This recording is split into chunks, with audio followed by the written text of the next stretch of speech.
모든 것을 하나님 안에 들어있는 비밀이요 경륜이라고 바울 사도는 표현합니다. 오늘 우리가 봉독한 말씀 속에서도 비밀의 경륜 9절에 보면 영원부터 만물을 창조하신 하나님 속에 감추어졌던 비밀의 경륜이 어떠한 것을 드러내게 하려 하심이라. 그리스도 안에 있는 비밀이었습니다. 경륜이었습니다. 하나님의 그 섭리 역사였는데 이제 그 비밀이 드러나서 이방인들까지도 구원받게 되어지고 그리스도의 비밀, 십자가의 보혈을 통해서 우리가 죄 사함을 받고 우리가 평화를 누리고 우리가 나음을 받는 하나님의 은혜가 함께 하신 줄로 믿습니다. 그래서 이 일을 위해서 바울 사도는 특별히 하나님께서 자신을 일꾼으로 세웠다. 이방인들에게 복음을 전하게 하시려고 귀한 사명을 주셨다. 그래서 그 이방인들이 함께 복을 받는 그런 축복을 누리게 되었다는 것이 오늘 우리 봉독한 본문의 말씀입니다. 오늘 제목이 영광스러운 복음의 일꾼인데 하나님은 우리 모든 성도가 그 영광스러운 복음에 참여하고 그 복음의 일꾼 되기를 원하십니다. 오늘 우리가 이 말씀을 통해서 우리 모두가 다 우리 수성의 모든 우리 성도님들이 영광스러운 복음의 일꾼으로 세워지는 파송되어지는 귀한 은혜가 임할 수 있기를 바랍니다. 영광스러운 복음의 일꾼을 위해서 오늘 하나님께서는 하나님의 은혜로 우리 모두를 복음의 일꾼으로 삼으셨다는 것입니다. 일꾼 삼으셨다. 7절 말씀을 우리 한번 같이 읽겠습니다. 이 복음을 위하여 그의 능력이 역사하시는 대로 내게 주신 하나님의 은혜의 선물을 따라 내가 일꾼이 되었노라. 아멘. 구원이 하나님의 선물이었습니다. 하나님의 은사요, 하나님의 선물로 우리가 영생을 얻었는데, 구원받았는데, 구원받은 모든 성도들에게 또 다른 하나님의 은혜는 바로 일꾼 되는 그런 은혜입니다.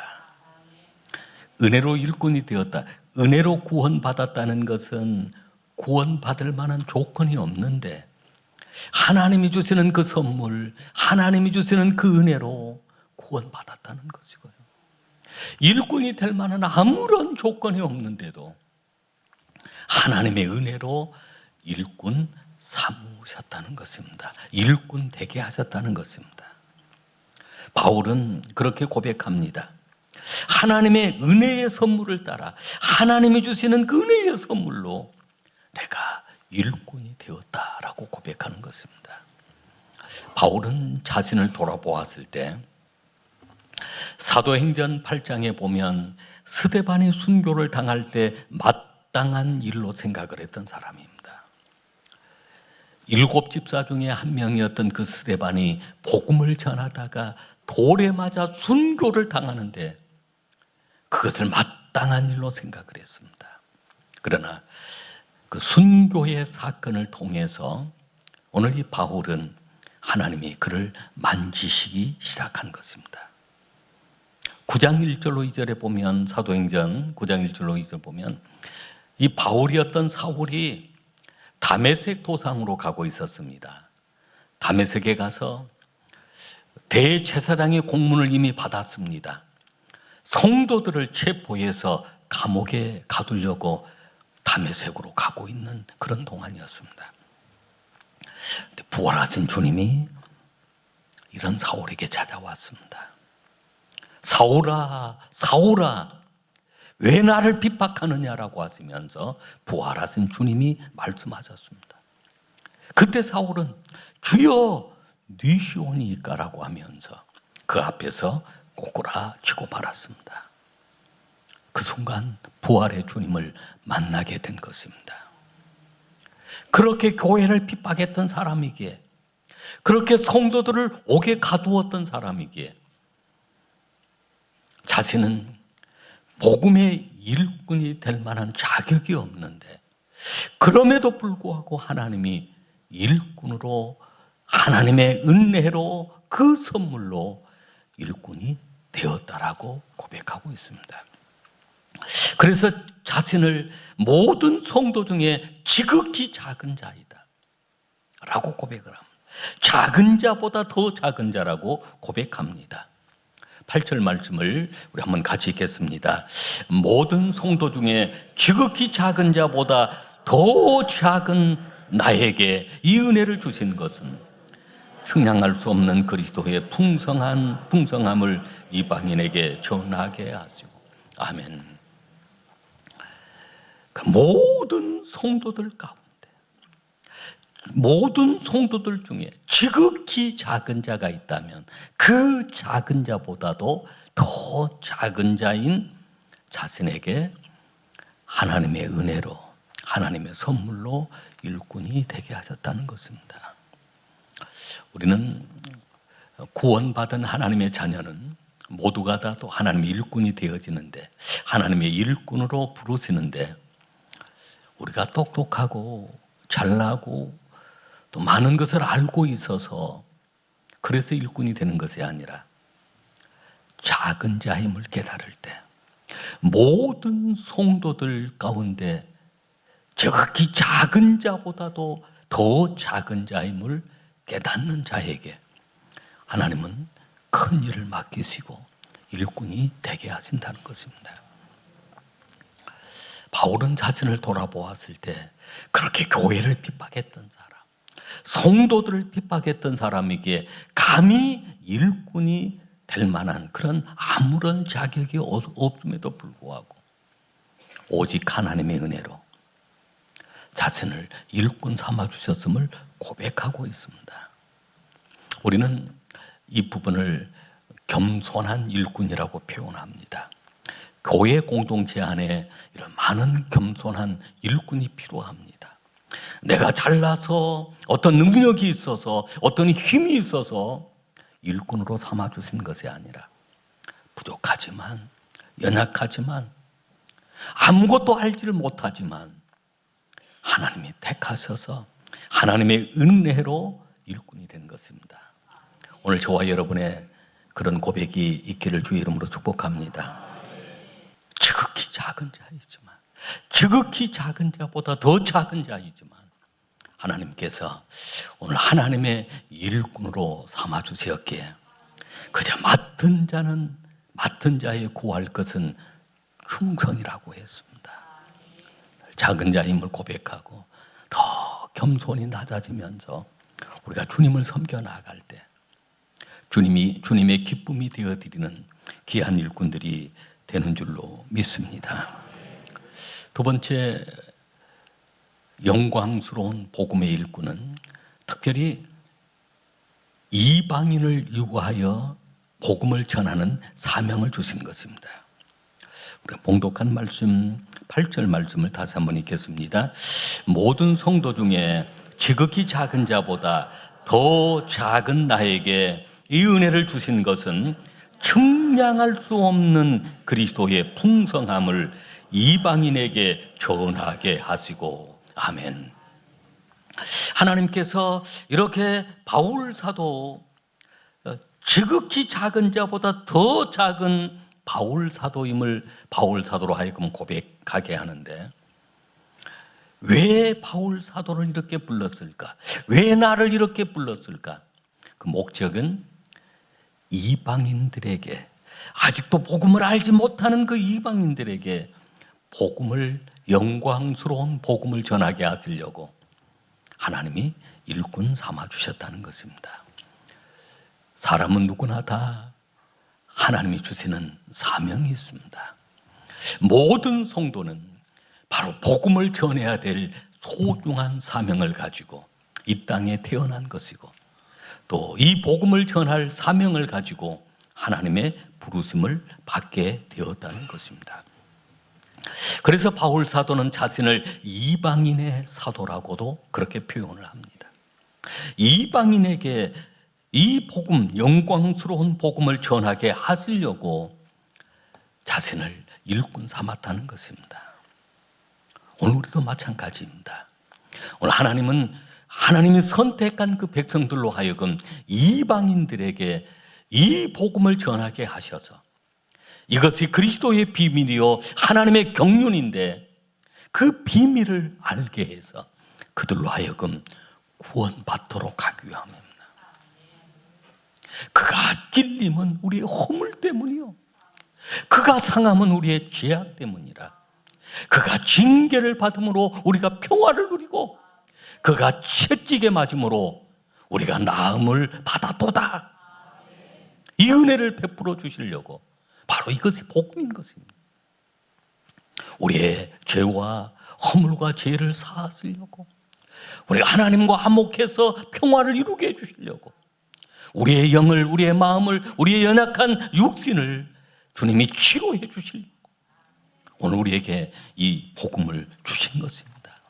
이 복음을 받은 우리가 이방인들에게 복음을 전해야 할 사명이 있는 것입니다. 마가복음 8장 36절 말씀에 사람이 만일 온 천하를 얻고도 제 목숨을 잃으면 무엇이 유익하리오라고 했습니다. 온 천하를 얻을지라도 자기 목숨을 잃어버린다면 무엇이 유익하겠는가? 이 말씀은 곧 한 영혼이 온 천하보다도 더 소중하다라고 하는 말씀입니다. 제가 하나님의 부름을 받고 신학을 공부하기 시작하면서 제 마음속에 준 감동의 말씀은 바로 이 말씀이었습니다. 사람이 온 천하를 얻고도 자기 목숨을 잃어버리면 무엇이 유익하겠느냐? 한 영혼이 바로 구원받는 것, 한 영혼이 구원받는 것, 이것이 중요하다는 것입니다. 온 천하를 얻는 것보다도 한 생명을 구원하고 한 영혼을 구원하는 것이 중요하다는 것입니다. 한 영혼을 사랑하고 한 영혼을 구원받게 하고 한 영혼을 하나님께로 돌아오게 하는 것, 오늘 이것이 우리에게 주어진 소중한 사명인 것입니다. 바로 교회의 사명이 그렇습니다. 각 교회도 하나님이 주시는 소중한 사명이 있습니다. 바로 이방 사람들을 하나님께로 돌아오게 한 것입니다. 아직 복음을 알지 못하는 그 영혼들에게 복음을 전해야 될 그 사명을 가지고 하나님이 교회를 세우신 것입니다. 그래서 우리는 교회에 와서 모여서 예배드리고 말씀을 배우고 성령 충만해서 하나님은 다시 우리를 파송하시는 것입니다.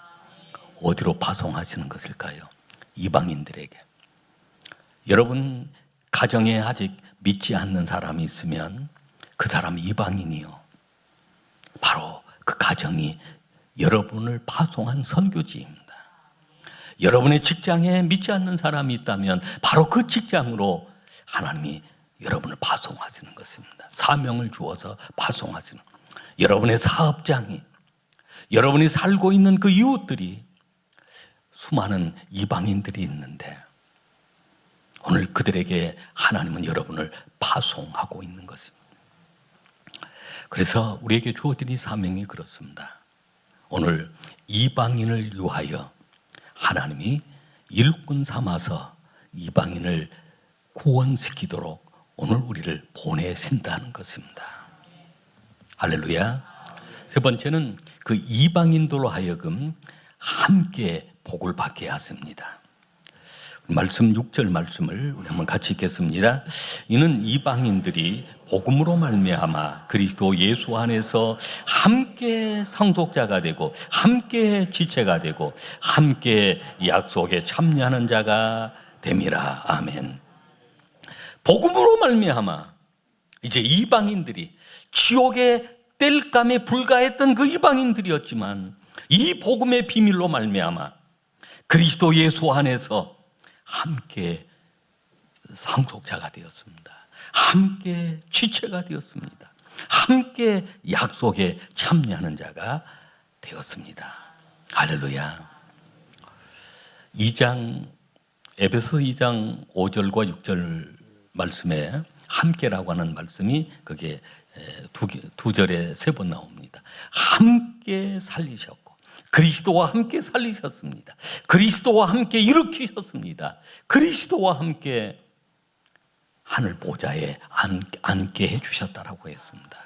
오늘 그 함께가 오늘 6절 말씀에는 함께 상속자가 되고 함께 지체가 되고 함께 약속에 참여하는 자가 되었습니다. 할렐루야.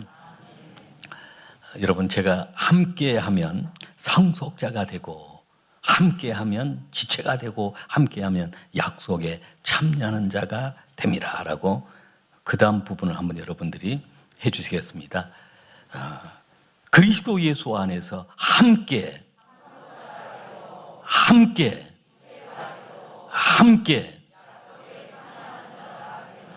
아멘. 그 함께 속에 아직도 이방인으로 살아가는 내 가족이 들어있고 내 직장의 동료가 들어있고 내 사업장의 그 일꾼들이 직원들이 들어있고 함께 살아가는 그 이웃들이 이 함께 속에 들어있습니다. 우리가 복음의 일꾼으로 복음을 전할 때 이들이 다 그렇게 함께 상속자가 되고 여기에 함께 상속자가 된다는 말씀은 하늘의 유업을 함께 받을 자가 된다는 것입니다. 아들이 되어서 누가복음 15장 탕자의 비유 속에 그 탕자는 아버지 집을 떠나 있었습니다. 호랑방탕한 생활을 했습니다. 취업 열매를 얻어 먹어야만 했습니다. 굶주려 죽게 된 그 상황, 아버지 집을 생각했습니다. 아버지 집으로 돌아왔습니다. 아버지는 달려가서 그 아들을 맞이하면서 반지를 끼워줍니다. 그것은 너는 내 아들이다. 나의 상속자가 되었다라고 하는 그런 의미를 가지고 있습니다. 오늘 하나님은 그 이방인들을 하늘의 상속자로 삼아주십니다. 갈라디아서 4장 6절에 보면 너희가 아들임으로 그 아들의 영을 우리 마음 가운데 보내사 아빠 아버지라 부르게 하셨느니라. 아빠 아버지라 부르게 하셨느니라. 4장 7절에 그러므로 내가 이후로는 종이 아니요 아들이니 아들이면 하나님으로 말미암아 유업을 받으리라라고 했습니다. 유업을 하늘의 상속자가 된다는 것입니다. 우리가 이 땅을 살아가면서 때로는 환난도 있고 핍박도 있고 많은 고난도 있고 어려움이 따라오지만 오늘 우리는 하늘나라의 상속자임을 깨달아야 될 줄로 믿습니다. 그리고 함께 지체가 되었다라고 했습니다. 지체는 한 몸입니다. 우리 한 몸 안에 많은 지체가 있습니다. 눈도 지체고 코도 지체고 입도 귀도 지체이고 오장육부 심지어는 손가락 발가락 모두가 다 한 몸을 이루는 지체입니다. 여러분 그 지체 가운데 중요하지 않는 지체는 하나도 없습니다. 여러분 발가락이 있다면 혹시 발가락에 무좀 걸린 사람이 있어요? 무좀 걸렸다고 그 발가락 잘라내버릴까요? 아닙니다. 어떻게 하든 치료해서 그 발가락으로서 역할을 하는 그런 그 역할이 있습니다. 소중하지 않는 그런 지체는 하나도 없습니다. 우리 몸 안의 모든 지체가 다 소중하듯이 오늘 교회를 이루고 있는 우리 온 성도가 다 한 사람 한 사람이 소중한 지체입니다. 주님의 몸을 이루는 지체입니다.